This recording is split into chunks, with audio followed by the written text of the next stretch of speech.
When you have a workshop series that is in demand and you want to scale it up and make it a MOOC, you want to consider the following steps when structuring your MOOC. First, re-examine the contents. I suggest you take time and list all your materials and activities. You probably already have separate detailed workshop outlines. Now it's time to join them all together and look at them from a different programming angle. Perhaps in the past, as a workshop facilitator, you didn't always follow your prepared outline and improvised depending on who you had in the class. Sometimes a whole group launched into an unplanned discussing, or sometimes the participants brought in a whole new perspective that was not included in your outline. If any of these methods worked wonders in your actual workshops, you should add them into the proper sections of the joint outline of your workshop series. Now is also the time to reflect on what people said about your workshops in the evaluation or feedback forms. What are the materials and activities that they liked? What additional subject areas did they want to explore? Are there any new developments or trends in your subject area since you last offered the workshop series? I think you should write all this down and add them into your outline as you see fit. You may also want to take a close look at the third-party materials that you used in your in-person workshops. Be mindful of copyright issues with those educational videos, worksheets, and graphs that were not originally developed by you or your organization.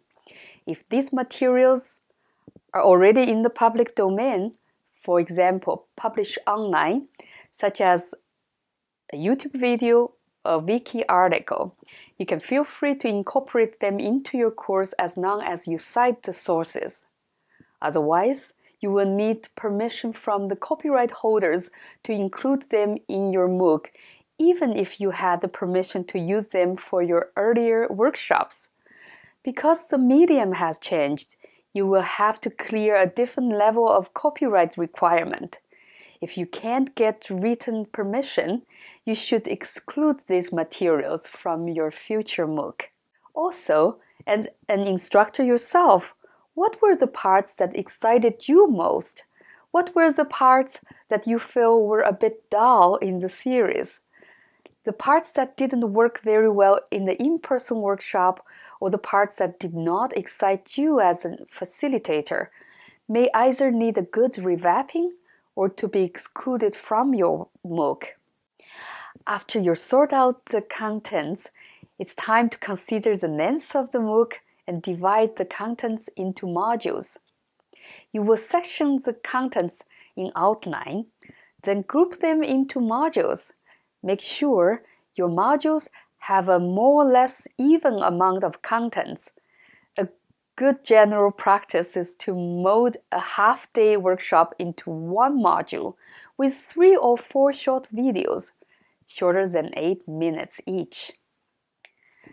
This means if you have an in-person workshop of 4 half-day sessions, you probably can work out a 4-module MOOC.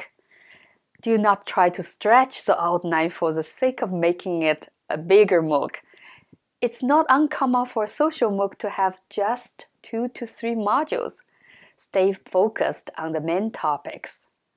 Now that you have all your contents well arranged in a series of modules, it's time to reconstruct your contents.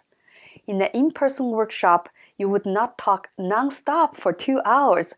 What else would you do to make the workshop dynamic and interesting?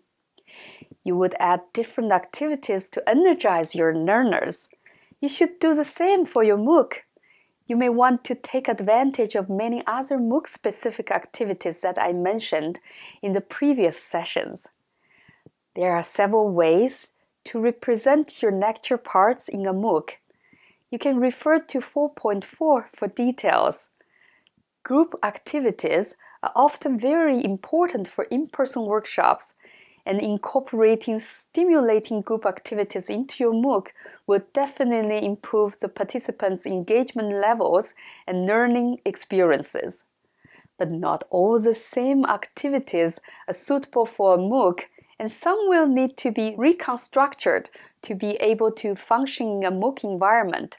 For instance, many icebreaker activities require instant interaction between peers, so they are generally not suitable for a MOOC. Discussions, however, can be readily facilitated in groups on MOOCs. Surveys and quizzes can also be included in MOOCs. Games take significantly more programming effort to be compatible in MOOCs. If the games are for an individual learners to play, they can be reconstructed in the MOOC's own quizzing system or using the H5P technique. But to make an electronic game involving multiple players simultaneously, you will definitely need additional apps and computer programming expertise. In conclusion, the online learning environment is a different board game.